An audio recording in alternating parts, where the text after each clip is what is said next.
et Seigneur. Oh Seigneur mon Dieu.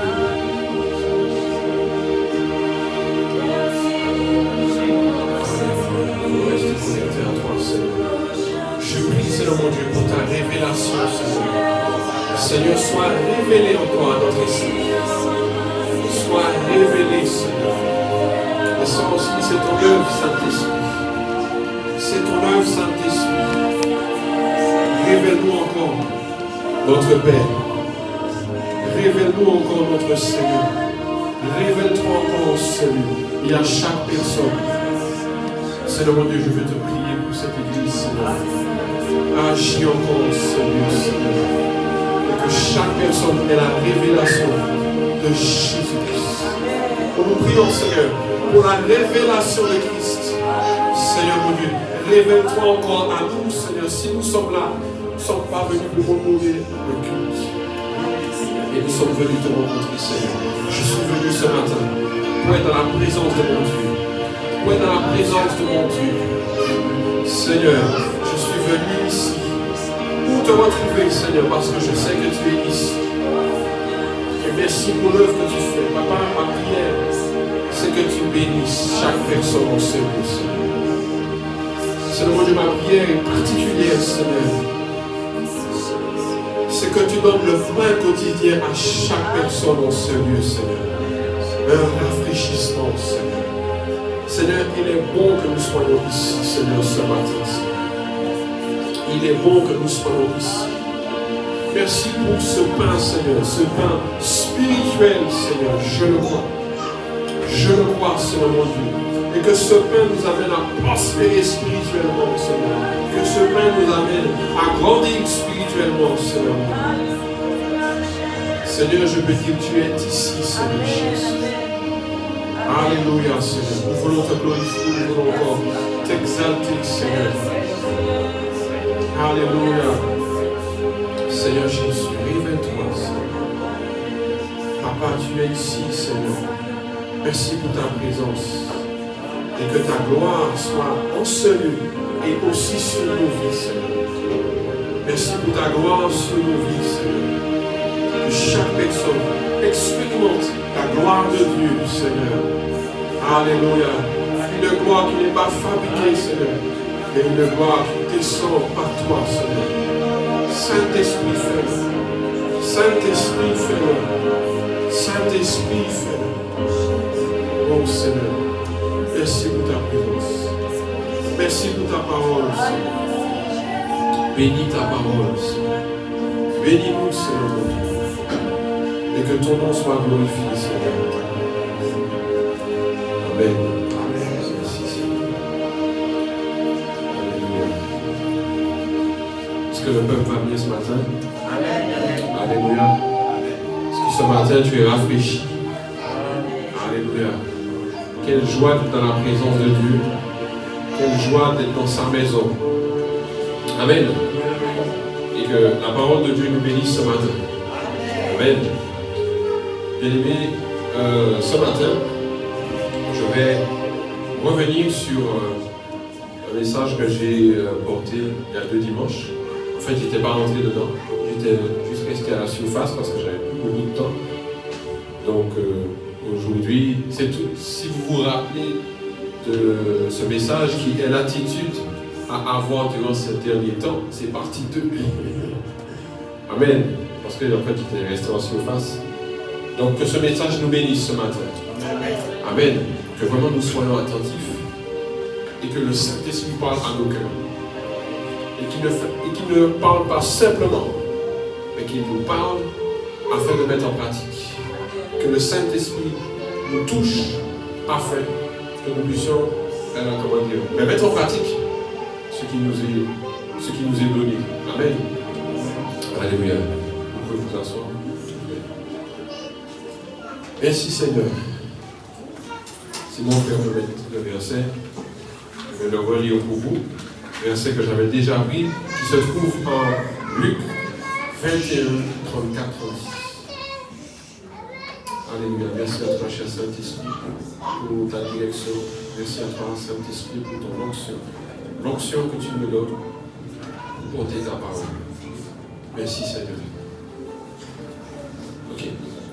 La parole de Dieu nous dit, prenez garde, c'est un verset que j'aime beaucoup, prenez garde à vous-même, de craindre que vos cœurs ne s'apesantissent par les excès du manger et du boire, et par les soucis de la vie, et que ce jour ne vienne sur vous à l'improviste. Car il viendra comme un filet sur tous ceux qui habitent sur la face de toute la terre. Veillez donc, et priez en tout temps, afin que vous ayez la force d'échapper à toutes ces choses qui arriveront, et de paraître debout devant le Fils de l'homme. Amen. Qui veut paraître debout devant le Fils de l'homme? Nous tous. Amen, amen. Alléluia. Et bien aimé, on va rester. Bon, je vais prendre d'autres passages, mais on va rester. Est-ce qu'il y a bon L'écho. Amen. Voilà. Merci Seigneur. C'est mieux. Amen. Est-ce que ce verset vous parle? Est-ce que ce verset vous dit quelque chose? Et la dernière fois, bien aimé, j'avais dit que ce passage, au travers de ce passage-là nous témoigne une époque, un temps difficile. Amen. Est-ce qu'on comprend ça? Qui s'apparente à un temps difficile, surprenant, et qui devrait se produire dans les derniers temps. Et jugé comme des temps de tribulation. Mais bien aimé, est-ce qu'on n'est pas déjà dans ces temps-là? Ou est-ce qu'on n'y arrive pas à grands pas? Amen. C'est un passage pour alerter le peuple de Dieu par rapport à notre temps. Amen. Et par rapport à notre vie, par rapport à ta propre vie, et ton comportement, et ton fonctionnement ici. Amen. Bien aimé, si on allume la télé, on voit des choses, n'est-ce pas? Des choses qui nous interpellent. On se dit, waouh, qu'est-ce qui se passe dans le monde? Mais bien aimé, le Seigneur nous avait déjà dit que ce sont des choses qui devraient arriver et qui arrivent. Amen. Mais la parole de Dieu nous dit aussi que nous ne devons pas avoir peur. Amen. Est-ce qu'on comprend ça? Même si ça pourrait générer de la crainte, mais le Seigneur nous dit de ne pas avoir peur parce qu'en fait, ces choses-là doivent amener le retour de notre Seigneur. Et si nous attendons le retour de notre Seigneur, nous devrions se dire, ah, enfin! N'est-ce pas? Même si ça commence par des temps tragiques. Et bien aimé, pour rester sur ce passage, la parole de Dieu nous dit, prenez garde, mon frère, si tu peux remettre le verset, s'il te plaît. Prenez garde à vous-même. Prenez garde à vous-même. Le Seigneur nous indique donc en fait de faire attention. Amen. Quand quelqu'un te dit prends garde, en quelque part le Seigneur veut nous éveiller. Il veut attirer notre attention, mais il veut nous dire de faire aussi attention. Attention à quoi? Attention à ta propre vie et sensiblement à ta vie spirituelle. Amen. Est-ce qu'il y a quelqu'un? Et en fait, ce que j'aime avec ça, c'est que quand le Seigneur dit prenez garde à vous-même, ça veut dire qu'il te renvoie à ta responsabilité. Amen. Et il y a encore dit qu'il y a personne. Mais en effet, le Seigneur, il a déjà tout fait, n'est-ce pas? Le Seigneur nous a donné sa vie, afin que quiconque croit en lui ne périsse point, mais qu'il ait la vie éternelle. Amen. Donc, ça veut dire que une fois que tu as choisi Jésus, tu es dans la vie éternelle. On est d'accord avec ça? Cependant, le Seigneur nous dit prenez garde à vous. Parce que tu as, excusez-moi, une responsabilité. Amen. Oui, c'est vrai, Jésus est mort sur la croix pour nous permettre d'avoir accès au Père. Cependant, tu continues à vivre. Tu es entré dans la vie éternelle, mais tu es toujours ici-bas. Amen. Et le Seigneur te dit qu'il y a des temps qui arrivent. Et de par ces temps-là, le Seigneur te dit fais attention. Amen. Il te demande de faire attention à toi-même. Donc, tu as un rôle à jouer et tu as, comment dire, ce que tu vas faire aura un impact sur ta destinée. Amen. J'aime ce verset qui nous dit, c'est dans Deutéronome 4:9, qui nous dit, seulement, prends garde à toi et veille attentivement sur ton âme, tous les jours de ta vie, de peur que tu n'oublies les choses que tes yeux ont vues et qu'elles ne sortent de ton cœur. Amen. C'est très parlant ce verset. Veille attentivement sur ton âme. Donc ça veut dire que ton âme peut t'emmener dans un mauvais chemin. Amen. Amen. La parole de Dieu nous dit, à cette époque, nous devons faire attention et même avoir une vigilance spirituelle. Amen. Car les temps sont proches. Tu dois être vigilant. Et c'est pour ça que j'aime ce verset qui dit, veille attentivement. Attentivement à ton âme. Tous les jours de ta vie, de peur que tu l'oublies. Si tu ne fais pas gaffe à ton âme peut oublier ce que tu as vu, ce que tu as lu. Ton âme peut oublier, mettre de côté la parole de Dieu. Et la parole dit même, et qu'elle ne sorte de ton cœur. C'est très parlant ça. Ce verset montre combien il nous revient, il te revient. Ça veut dire que là, ce n'est pas le rôle du Seigneur. Dieu t'a donné sa parole, et là maintenant il te dit, je t'ai donné la parole, maintenant, à toi de jouer. Est-ce qu'il y a quelqu'un? Il te revient de prendre soin toi-même de ton âme. Et cela tous les jours. Et pas un jour où tu as bien fait. C'est tous les jours. Tu dois veiller sur ton âme. Parce que le Seigneur ne va pas le faire à ta place. Donc aujourd'hui, tu dois vérifier ta vie. Est-ce que tu vérifies ta vie?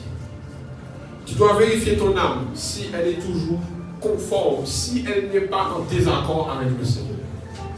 Est-ce que ton âme est en accord? Est-ce que ton âme est alignée avec ce que la parole de Dieu dit? Deutéronome 11:16 nous dit, je vais aller un petit peu vite, gardez-vous gardez-vous de laisser séduire votre cœur, de vous détourner, de servir d'autres dieux et de vous prosterner devant eux. Mon frère, ma soeur, tu es dans ce temps-là, tu es harcelé tous les jours par d'autres dieux. Tu es harcelé tous les jours par des dieux qui voudraient ton adoration. Tous les jours, on est harcelé par un Dieu qui pourrait s'appeler Dieu, qui voudrait ton adoration, qui voudrait toute ton attention, et je ne parle même pas de Satan. Vous savez tous de quoi je parle. Je suis en train de regarder. Amen. Je portable, bien aimé. Et la parole de Dieu nous dit, gardez-vous de vous laisser séduire. Amen. Parce que dans ces temps-là, il y a beaucoup de séduction. Et tu peux te laisser surprendre. Et ici encore, Dieu demande à son peuple de la vigilance quant à ne pas se laisser se laisser séduire et se détourner par de faux dieux. Bien aimé, je pense que vous vous rappelez du verset de Matthieu 24 qui nous dit, Jésus même, c'est Jésus même qui dit, prenez garde que personne ne vous séduise. Et dans 2 Thessaloniciens 2, verset 3, il dit que personne ne vous séduise d'aucune manière. D'où l'importance de faire attention, d'où l'importance de veiller à ton âme, parce qu'en fait, tu peux être déjà séduit et tu ne t'en rends pas compte. Et Jésus, avant de dire, dans Matthieu, quand on lit Matthieu 24, Jésus, avant de dire un petit peu tout ce qui pourrait arriver dans ces temps-là, la première chose qu'il dit aux disciples, c'est prenez garde que personne ne vous séduise. Moi, j'interprète ça dans le sens que c'est un esprit qui agit puissamment. Parce que ça voudrait dire que cet esprit-là a l'air plus, dangereux que tout ce qui va arriver. Parce que Jésus le place en premier. Et il dit, prends garde. Les disciples demandent, mais Seigneur, quand est-ce que ça va arriver? Et il leur dit, prenez garde que vous ne soyez séduits. Parce que la séduction est malicieuse. La séduction ne se montre pas sur son vrai visage. Mais il faut te séduire. Il faut qu'elle puisse te séduire. Donc elle ne va pas se montrer avec son vrai visage. Au contraire, elle va se montrer avec un beau visage. Puisque c'est pour séduire. Amen. Il dit, je reprends 2 Thessaloniciens 2:3, que personne ne vous séduise d'aucune manière, car il faut que l'apostasie soit arrivée auparavant et qu'on ait vu paraître l'homme du péché, le fils de la perdition. Amen. Mon frère, ma soeur, peu à peu on avance dans ce temps-là. Et bien sûr, il n'y a pas de raison d'avoir peur. Amen. Paul nous dit que nous ne sommes pas de la nuit, nous sommes du jour. Cependant, le Seigneur nous dit, veille sur toi. C'est là que tu dois avoir peur. Pas forcément de ce qui va arriver, mais peur parce qu'en fait, la chute la ligne est très fine. Amen. Et c'est pour ça que Galates 6:4 nous dit que chacun examine ses propres œuvres. Tu dois t'examiner. C'est pour ça que le Seigneur dit, prends garde. Prends garde veut dire attention et du coup examine, veille. La version parole de vie de ce verset dit, chacun doit regarder avec attention ce qu'il fait. Amen. C'est important ça. Chacun doit regarder. C'est-à-dire que toi en tant que chrétien, tu dois à chaque fois vérifier, est-ce que dans ma marche, elle est selon Dieu. Deutéronome 4:23 nous dit, veillez sur vous, afin de ne point mettre en oubli l'alliance que l'Éternel votre Dieu a traitée avec vous, et de ne point vous faire d'image taillée, de représentation quelconque, que l'Éternel ton Dieu t'ait défendu. C'est comme si en quelque part, dans l'Ancien Testament, Dieu avait déjà prophétisé le portable. Amen. Parce que le portable devient pour nous un vrai concurrent, un vrai adversaire que l'ennemi utilise. Il dit, veillez sur vous afin de ne point mettre en oubli l'alliance. Amen. Ce matin, je veux bien aimer nous interpeller à faire attention. Déjà, dans un premier temps. Déjà, cette première attitude où tu dois faire attention. Amen. La parole nous dit que celui qui est debout ne regarde de tomber. Tu dois faire attention aux moindres détails de ta vie. Rien ne doit être pris à la légère. Rien ne doit être pris à la légère. C'est pour ça qu'il dit, veille attentivement sur ton âme, et cela tous les jours. Tous les jours. Tu es responsable devant Dieu. Est-ce que nous savons ça? Tu es responsable devant Dieu. Et c'est pour ça que j'aime aussi ce verset. Mon frère, tu peux mettre 2 Timothée 2:15 qui nous dit, efforce-toi de te présenter devant Dieu comme un homme éprouvé, un ouvrier qui n'a point à rougir et qui dispense droitement la parole de la vérité. Efforce-toi. C'est vrai, bien aimé, que nous avons le Saint-Esprit, nous avons le Seigneur. Ça ne t'empêche pas de t'efforcer. Amen. Ça ne t'empêche pas de mettre des choses en place pour exceller avec Dieu. Amen. Même si tu n'en tires pas de la gloire au travers des œuvres, mais en mettant en place des œuvres, ça veut dire que tu veux élever le niveau. On avait déjà parlé de ça. Amen. Et le Seigneur dit, efforce-toi. Fais tout ce que tu as dans ton possible pour pouvoir te présenter devant Dieu comme tu dois être. Hébreux 2:1 nous dit, c'est pourquoi nous devons d'autant plus nous attacher aux choses que nous avons entendues, de peur que nous soyons emportés loin d'elles.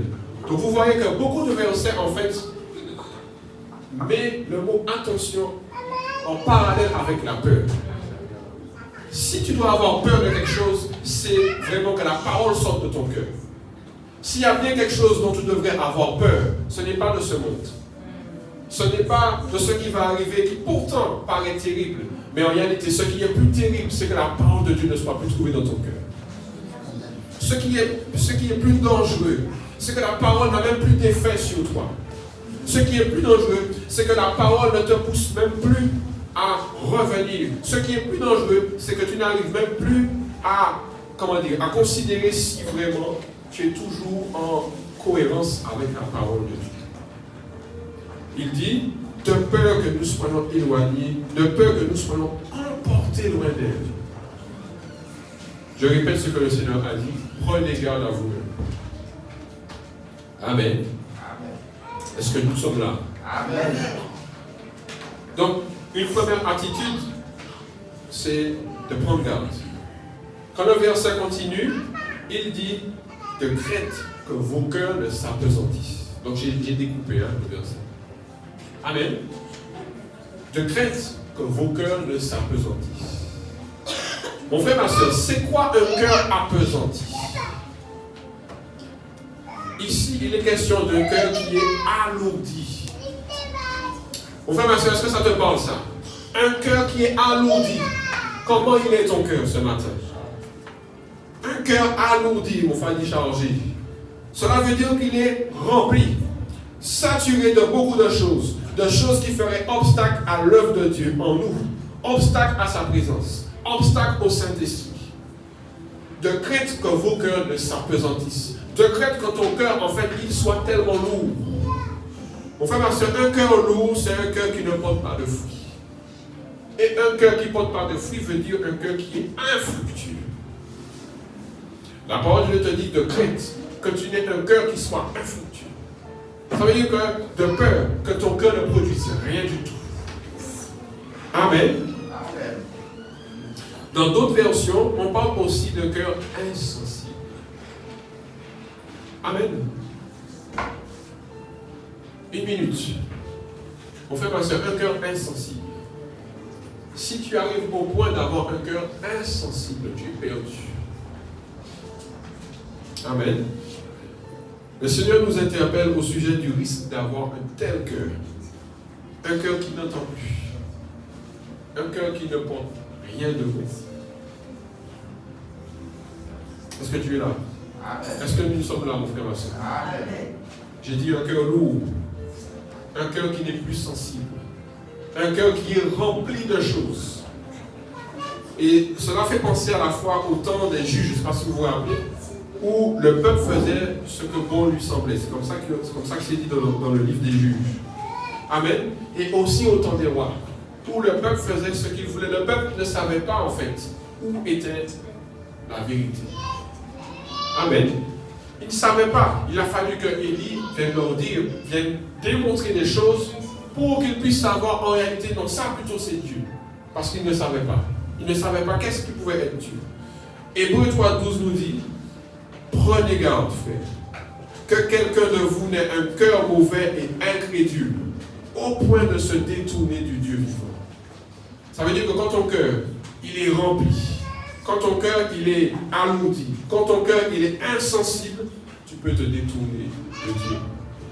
Et en fait, quand même tu te détournes de Dieu, tu ne le sais pas parce que tu es insensible. Amen. Quand tu te détournes de cette voie, tu ne sais plus où tu es. Et limite même, je dirais même que ça t'importe plus. Mais je crois que mon frère, ma soeur n'est pas dans cet état. Amen. Mais il faut quand même savoir le risque. Il dit, c'est pourquoi dans Hébreux 3, 7, 8, c'est pourquoi, selon ce que dit le Saint-Esprit, aujourd'hui, si tu entends sa voix, n'endurcis pas ton cœur. Ah, c'est un verset très puissant. Si tu entends sa voix, n'endurcis pas ton cœur. Mais au contraire, laisse le Saint-Esprit agir dans ton cœur. Donc du coup, mon frère, ma soeur, ton cœur a une importance dans cette histoire. Amen. Ton cœur joue un rôle important sur ta destinée, sur là où tu vas aller. Amen. Si j'ai une question à vous poser, de quoi ton cœur il est rempli? De quoi est-il rempli ce matin? Est-ce que tu entends la voix du Saint-Esprit? Amen. Est-ce que tu entends la voix du Saint-Esprit? Est-ce que tu as la capacité d'identifier une erreur spirituelle? Amen. Est-ce que tu entends la voix de Dieu? De quoi ton cœur est-il rempli? Deutéronome 11, 18 nous dit, mettez dans votre cœur et dans votre âme ces paroles que je vous dis. Vous les lirez comme un signe sous vos mains et elles seront comme des frontaux entre vos yeux. Mon frère, ma soeur, cette parole, la parole de Dieu doit être dans ton cœur. Si ton cœur doit être rempli de quelque chose, c'est de sa parole. Amen. Dans ces temps-là, tu dois remplir ton cœur de la parole de Dieu. Dans ces temps-là, s'il y a quelque chose que tu dois manger, c'est la parole de Dieu. Parce que plus tu vas manger la parole, et plus ton cœur sera disposé, plus ton cœur sera ouvert. Même si tu passes du temps dans la prière, Mais si tu ne passes pas du temps dans la parole de Dieu, il y a un problème. Amen. Vous êtes silencieux. Vous réfléchissez. Amen. C'est bon, c'est bon, c'est bon. Merci Seigneur. Alléluia. Est-ce que j'ai repris un seul? Ok. Et toujours par rapport au cœur, mon frère, ma soeur, le passage, quand on continue, le passage nous parle de deux aspects où le cœur peut être alourdi. Et c'est très parlant. Si je reprends le verset, il nous dit de crainte que vos cœurs, que nos cœurs ne s'apesantissent pas en quoi? Par les excès du manger et du boire, par les soucis de la vie. Amen. Et si on peut parler des excès du manger et du boire, les soucis de la vie, cela pourrait faire référence aux excès en tout genre. Amen. Comme par exemple, trop manger. En tout cas, toutes les choses qui sont charnelles. Amen. Tu peux te remplir, je ne sais pas moi, de séries, de télé, de plein de choses. Les excès du manger et du boire, en fait, pour moi, ça touche vraiment à des choses charnelles. Amen. Et tout ce qui est considéré comme charnel aujourd'hui, tu dois arrêter. Amen. Parce que cela remplit ton cœur. Cela, en fait, vient prendre la place du Saint-Esprit. Plus tu es rempli de choses qui sont charnelles, et moins le Saint-Esprit va agir. Il dit, 1 Pierre 2,11. Bien-aimés, je vous exhorte, comme étrangers et voyageurs sur la terre, à vous abstenir des convoitises charnelles qui font la guerre à l'âme. S'il y a des choses dans ta vie, que tu sais qu'elles sont charnelles, tu dois les couper. Amen. Il n'y a plus à jouer avec.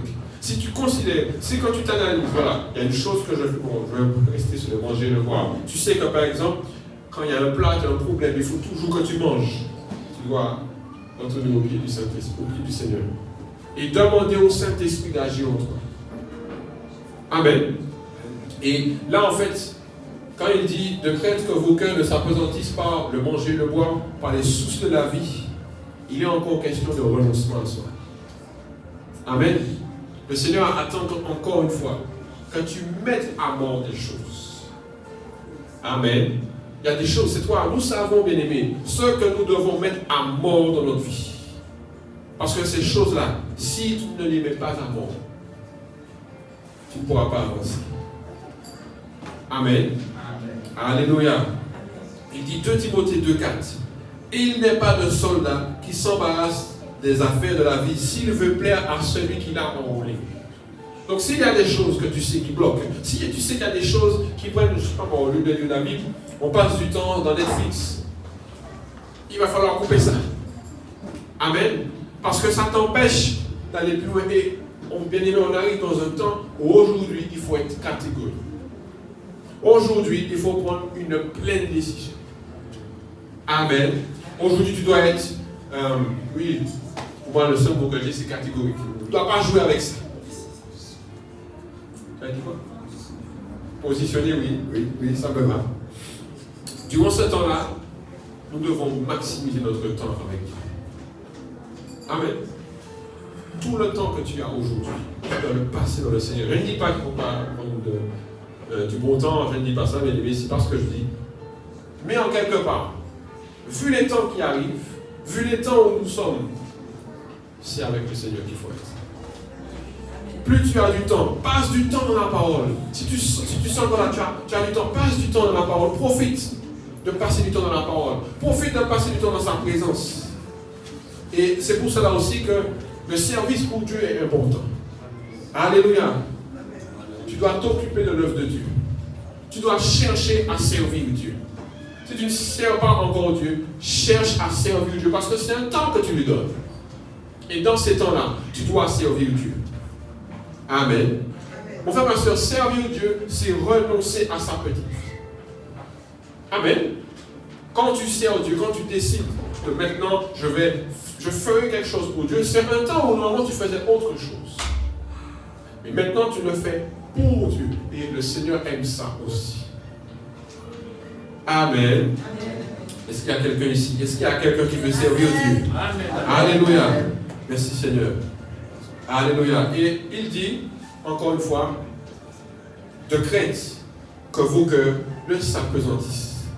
Donc, vu la crainte qu'il y a, donne-toi au Seigneur. Amen. Vu la crainte qu'il y a, donne-toi à Dieu. Donne-toi tout entier au Seigneur. Est-ce que tu es prêt à ça? Si tu sais que Jésus revient, tu n'as qu'une envie, c'est de te donner tout entier au Seigneur. Amen. Pourquoi laisser un petit peu pour le monde si le Seigneur revient? Et il dit, je reviens sur mon verset, et que ce jour ne vienne à l'improviste. Est-ce que ça vous parle? La parole de Dieu nous met en garde par rapport au caractère de surprise. Jésus revient avec surprise.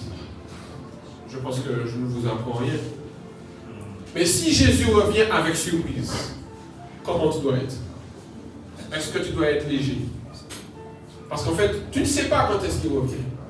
Donc ça veut dire que cela te demande tout le temps d'être droit devant Dieu. Amen. Matthieu 25, 13 nous dit, veillez donc, puisque vous ne savez ni le jour ni l'heure. Mon frère, ma soeur, puisque tu ne sais pas quand est-ce qu'il revient, consacre-toi à Dieu.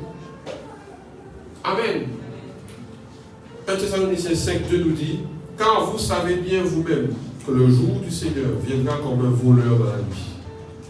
La dernière fois, je ne sais pas si vous vous rappelez, je vous disais que si effectivement à une personne on lui dit à tel jour, telle heure, un voleur va venir, forcément, la personne se tiendra prête. Amen. Elle sera là. À l'heure qu'on lui a dit, elle sera là. Amen. On est d'accord? Sauf que le Seigneur nous dit, je ne vous dis pas quand est-ce que je reviens. Amen. C'est chaud ça, n'est-ce pas? Et la parole de Dieu va plus loin en nous disant, en Luc 17, 26, ce qui arriva du temps de Noé arrivera de même au jour du Fils de l'homme. Est-ce qu'on sait ce qui est arrivé au temps de Noé? Amen.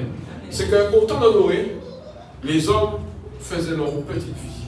Alors qu'il y avait un homme qui avait eu la révélation de Dieu, qui lui avait dit, je vais faire descendre un déluge. Amen. Et il a fait entrer les animaux et il a sauvé sa famille. Mais pendant ce temps-là, pendant que lui il entrait dans le bateau, les hommes faisaient leur petite vie. La parole de Dieu nous dit que certains se mariaient, voilà, certains mangeaient, tout ça. Donc ça veut dire que la vie suivait son cours. Sauf que Noé a pu se sauver. Et tous les hommes sont perdus. Et la parole de Dieu nous dit que ce qui arriva dans ce temps-là, ça va arriver encore. Ce qui veut dire que tout le monde, effectivement, aura sa petite vie, comme on le fait déjà. On va vivre notre petite vie alors que le Seigneur est en train de venir. Amen. Tu dois faire un effort pour être prêt. Alléluia. Le Seigneur nous demande d'être prêt. Et pour cela, le Seigneur nous dit, veillez. C'est dur quand même. Le Seigneur nous lâche comme ça avec ce mot. Veillez donc. Et veiller en fait veut dire plusieurs choses. Veiller veut dire surveille. Amen. Surveille sur ton cœur. Surveille ta condition. Surveille ta marche. Surveille même les temps qui sont en train de se passer. Je dirais même surveille ce qui est en train de se passer en Israël. Alléluia. Le Seigneur t'amène à te dire maintenant, voici ton rôle. Je t'ai donné la vie, mais tu dois surveiller ce qui est en train de se passer. Tu dois surveiller mon retour. Alléluia. Parce que, mon frère, tu peux être laissé de côté. Luc 12, 39, et c'est ce que j'étais en train de dire, sachez-le bien. Si le maître de la maison savait à quelle heure le voleur doit venir, il veillerait et ne laisserait pas percer sa maison. Donc, il nous a demandé une attitude d'éveil. Tu dois être un chrétien réveillé. Tu ne dois plus être un chrétien froid, mais un chrétien réveillé. Et c'est valable pour tout le monde. Tu dois être un chrétien bouillant. Tu dois être un chrétien en feu. Alléluia. Plus tu vois les choses qui sont en train de se mettre en place. Amen. Nous, nous avons tous patiné, n'est-ce pas? Même si on ne regarde pas tous la même fréquence, mais on a tous au moins les mêmes informations. Amen. Et rien que par rapport à ce qui est en train de se passer, nous devrions nous dire, ok Seigneur, maintenant je me réveille. La parole de Dieu dit, lève-toi toi qui dors. Sors du sommeil. Amen. Et aujourd'hui le Saint-Esprit nous dit, sors du sommeil, réveille-toi. Parce que mon frère, ma soeur, le Seigneur t'a tout donné. La parole de Dieu nous le dit en plus. Il nous a tout donné. Il t'a tout donné. Il n'y a rien qu'il ait besoin de te donner de plus. Il t'a tout donné. Maintenant, ce qu'il te demande, c'est que tu dois te lever. Ce qu'il te demande, c'est qu'aujourd'hui, ok Seigneur, je prends une décision. Mais si le Seigneur Jésus revient, pourquoi tu ne prends pas cette décision? Amen. Mon frère, ma soeur, je nous encourage à faire plus pour le Seigneur.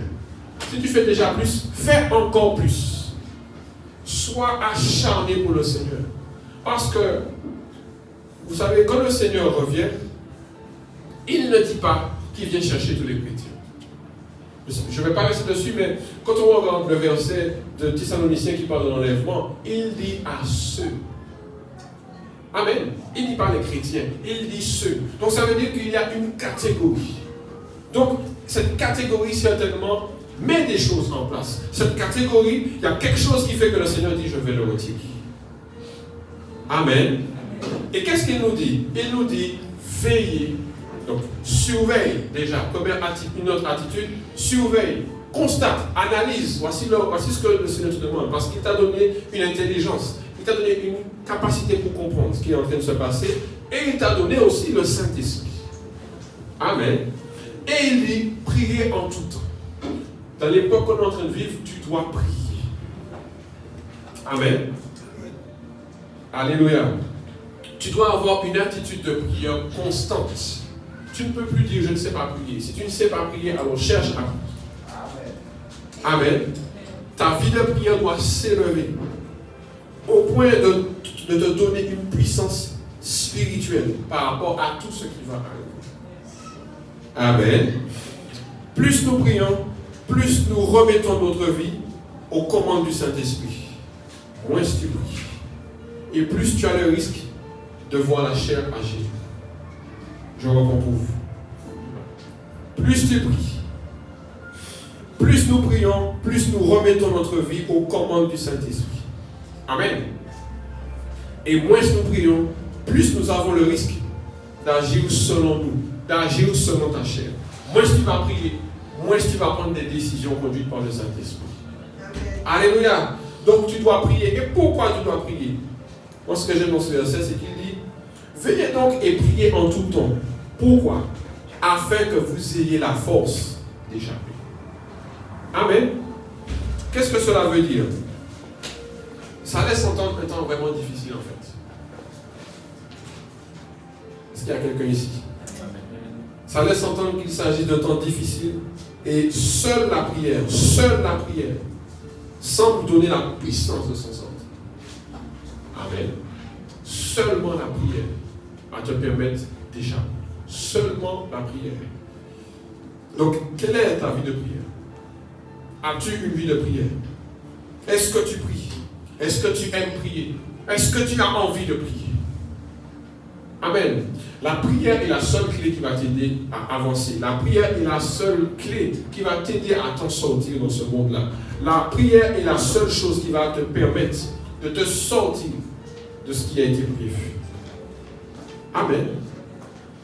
La force pour échapper semble indiquer une sorte d'attraction difficile à éviter que seule la prière peut vaincre. Amen. Il dit la force d'échapper. La force d'échapper. Mon frère, ma soeur, tu dois pouvoir t'échapper. En fait, quand le Seigneur va nous enlever, en quelque part, c'est pour échapper, en fait, à tout le théâtre qui est déjà prévu. Si tu lis Apocalypse, tu peux comprendre. Amen. Et en fait, ça nous demande une attitude de prière, oui, mais aussi une attitude de foi. Amen.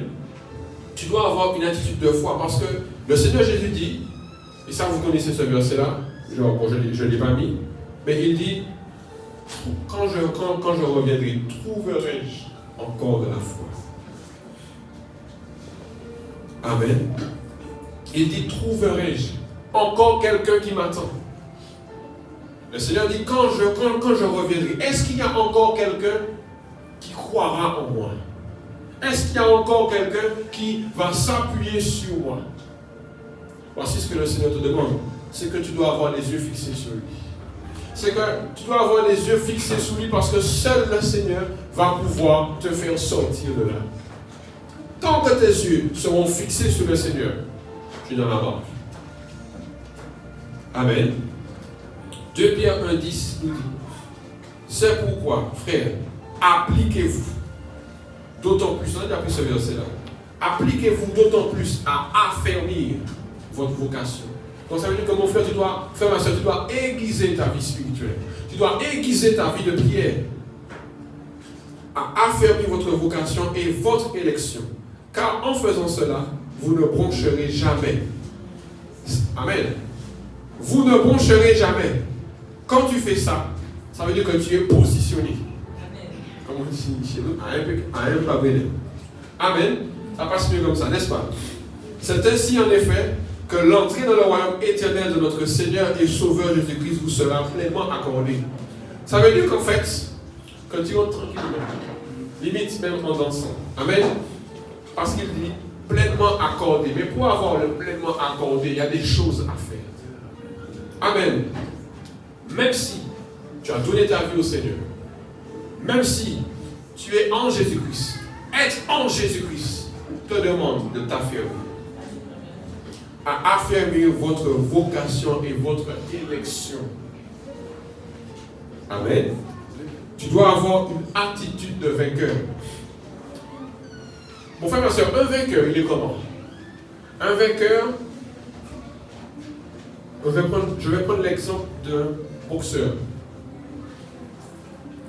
qui est déjà vainqueur, qui a déjà gagné. Vous savez à quel moment il ne gagne plus? Au moment où il est trop sûr de lui. Comme il est vainqueur, il a la ceinture, ça représente pour lui qu'il est le boss, qu'il est celui qui est vraiment, voilà, qui a la puissance, il a la ceinture, donc il est reconnu comme le vainqueur. Cependant, s'il reste dans cette position juste de vainqueur, il va perdre. Pourquoi? Parce que celui qui sait qu'il est vainqueur va s'entraîner pour, dès qu'il lui donne le premier coup de poing, il s'étale. Amen. Sauf que celui qui est vainqueur, comme il sait qu'il est vainqueur, il doit rester vainqueur. Donc qu'est-ce qu'il fait? Il s'entraîne.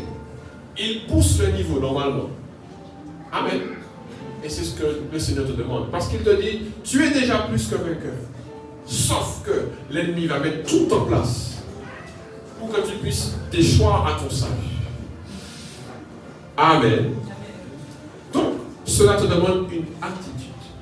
Et comme je l'ai dit, une attitude d'attention. Tu dois faire attention au moins de détails. Tu dois, le Seigneur te demande encore, te prier. Il te dit, surveille et prie. Amen. Amen. Voici dans ces temps-là ce que le Seigneur te demande. Et je voudrais finir cela avec effectivement notre cher Saint-Esprit. Amen. Parce qu'en fait, tout ça, c'est avec le Saint-Esprit. Amen. Tout ça là, tout ce que je vous ai dit, ne peut être possible, ne peut avoir de la durée qu'avec le Saint-Esprit. Amen. Dans ces temps-là, tu dois être attentif au Saint-Esprit. Parce que si tu n'es pas avec le Saint-Esprit, tu ne sauras pas que ton cœur est détourné. Tu ne sauras pas qu'il y a un problème. Sauf que c'est le Saint-Esprit qui va te dire, attention, là, dans ton cœur, il y a quelque chose qui n'est pas bon. C'est le Saint-Esprit qui va te rappeler, là, tu as besoin de foi. C'est le Saint-Esprit qui va te dire, attention, tu as besoin du Saint-Esprit. Amen. Et ce n'est que par la puissance du Saint-Esprit que tu seras vainqueur. Il n'y a que le Saint-Esprit qui peut te rappeler, en fait, que tu es dans une position de vainqueur, mais que tu dois rester. En fait, même si tu as la position de vainqueur, si tu ne fais rien, tu es déjà dans la position du perdant. Amen. Ou si tu veux, tu seras un vainqueur perdant. Tu seras un vainqueur destiné à perdre. Parce que quand on est en Jésus-Christ, on est déjà plus que vainqueur. Puisque le Seigneur a gagné. Le Seigneur a tout gagné. Il a fait table rase pour nous. Cependant, il t'a demandé, tu as la responsabilité de maintenir le niveau, de maintenir la puissance. Et ça, c'est ce que le Seigneur t'a donné. Mais il l'a donné de par le Saint-Esprit. De par le Saint-Esprit, le Seigneur est en nous. C'est-à-dire que le Seigneur montre à l'ennemi, je suis vainqueur en eux. Amen. Le Seigneur, il fait encore mieux. Il montre à l'ennemi qu'il est vainqueur en nous, devant lui. Amen. Donc, mon frère, ma soeur, voici les attitudes qui te sont demandées dans ce temps. Alléluia. Est-ce qu'il y a quelqu'un? Est-ce que tu es prêt? Est-ce que tu es prêt à faire des efforts? Parce que ça va te demander en fait des efforts. La vie de prière te demande des efforts. Mais ça, c'est pour ton bien. C'est pour notre bien. Amen. Merci Seigneur. Est-ce qu'on peut se lever?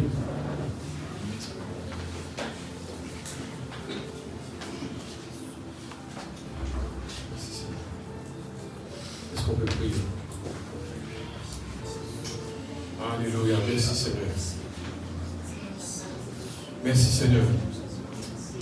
Alléluia. Seigneur mon Dieu, nous sommes devant toi, Seigneur. Nous sommes devant toi. Ton Église est devant toi, Seigneur mon Dieu. Et Seigneur mon Dieu, nous voulons maximiser notre temps, Seigneur. Nous voulons maximiser dans notre vie, Seigneur mon Dieu, afin d'être comme tu le souhaites. Afin d'être dans la position, Seigneur mon Dieu, que tu le souhaites. Tu as dit heureux l'homme, Seigneur mon Dieu. Tu as dit heureux son serviteur qui est prêt à l'arrivée de son maître.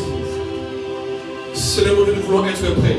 Seigneur mon Dieu, nous voulons être dans la position de l'homme qui est prêt quand tu vas revenir, Seigneur mon Dieu. Nous voulons déjà manifester les attitudes, Seigneur mon Dieu, afin d'être un chrétien prêt. Seigneur mon Dieu, nous ne voulons pas être des chrétiens qui ne sont pas prêts. Nous voulons garder à l'esprit, Seigneur mon Dieu, que tu es en train de revenir. Seigneur mon Dieu, fortifie-nous. Seigneur mon Dieu, fortifie-nous. Je prie afin que nous soyons des chrétiens qui comprennent comme, Seigneur mon Dieu, les fils d'Issachar. Seigneur mon Dieu, les fils d'Issachar, ils avaient l'intelligence des temps. Seigneur mon Dieu, je proclame, Seigneur mon Dieu, que ton peuple puisse avoir l'intelligence des temps. Que ton peuple puisse comprendre dans quel temps qu'il est. Que ton peuple, Seigneur mon Dieu, je demande vraiment, oh Seigneur mon Dieu, l'esprit de révélation, afin que nous puissions saisir ton retour. Afin que nous puissions saisir, Seigneur, quel comportement que je dois manifester. Comment je dois être dans ce temps. Seigneur mon Dieu, quel appel que j'ai. Parce que, Seigneur mon Dieu, il est temps que j'entre dans mon appel. Il est temps que j'entre dans mon appel. Seigneur mon Dieu, si j'étais un chrétien foi, alors je déclare que je ne suis plus un chrétien foi. Je déclare que je suis un chrétien en feu. Et mon frère, ma soeur, tu peux le proclamer. Tu peux le proclamer. Parce qu'en fait, tu dois être en feu. Si tu n'es pas destiné, si tu n'es pas prêt, si tu n'es pas décidé d'être un chrétien en feu, alors tu vas rester froid. Et tu ne dois pas accepter la froideur. Tu ne dois aucunement accepter la froideur. N'accepte pas la froideur. Seigneur, je ne veux pas accepter la froideur. Parce que si j'ai la froideur, je suis destiné à être vomi. Nous voulons déclarer, Seigneur mon Dieu, que nous sommes des chrétiens bouillants, que nous sommes des chrétiens en feu, que nous sommes des chrétiens remplis du Saint-Esprit. Seigneur mon Dieu, je veux proclamer que ce peuple soit un peuple qui est rempli du Saint-Esprit. C'est un peuple qui est éveillé. Mon frère, ma soeur, tu dois chercher ça, d'être éveillé. D'être un peuple éveillé, d'être un peuple éveillé, d'être un peuple éveillé. Seigneur mon Dieu, voici nos cœurs devant toi. Oh, que mon cœur ne soit pas lourd, que mon cœur ne soit pas lourd de péché, que mon cœur ne soit pas rempli, saturé de péché, saturé de choses qui ne sont peut-être même pas des péchés, mais des choses qui m'empêchent d'aller plus loin. Je déclare au nom de Jésus que tu puisses aller plus loin. Je déclare au nom de Jésus, Oh, je déclare au nom de Jésus.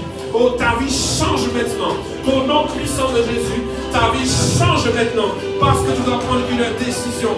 Là, aujourd'hui, maintenant, tu dois prendre une décision et sortir ici en étant un chrétien qui se voit devant le monde. Un chrétien où que le monde voit et comprend qu'il y a quelque chose en toi. Le Saint-Esprit, le monde comprend qu'il y a quelque chose dans ta vie qui est différent. Le monde comprend que dans ta vie, il y a quelque chose de différent en toi parce que tu es un chrétien réveillé. Je le déclare au nom de Jésus. Que vraiment la puissance du Saint-Esprit soit sur ta vie. Que le feu soit dans ta vie. Oh, tu es un chrétien qui doit être en feu. Il n'y a pas, la parole ne parle pas de chrétiens qui doivent être froids. Oh, que cette parole te bouleverse, que cette parole t'amène à réfléchir, t'amène à une réflexion. Non pas que ça soit une parole qui passe, mais une parole qui t'amène à reconsidérer. Oh Seigneur, est-ce que je suis réveillé ou pas? Oui, je dois me réveiller. Oui, je dois me réveiller. La parole de Dieu dit, réveille-toi, toi qui dors. Réveille-toi, toi qui dors. Et sors du sommeil au nom de Jésus. Tu ne dois plus accepter le sommeil. Tu ne dois plus accepter le sommeil au nom de Jésus. Que le Saint-Esprit te parle ce matin. Alléluia. Merci Seigneur. Seigneur, nous voulons encore ton œuvre dans nos vies. Saint-Esprit, agis dans nos vies et manifeste-toi dans le nom puissant de Jésus. Amen. Amen. Alléluia.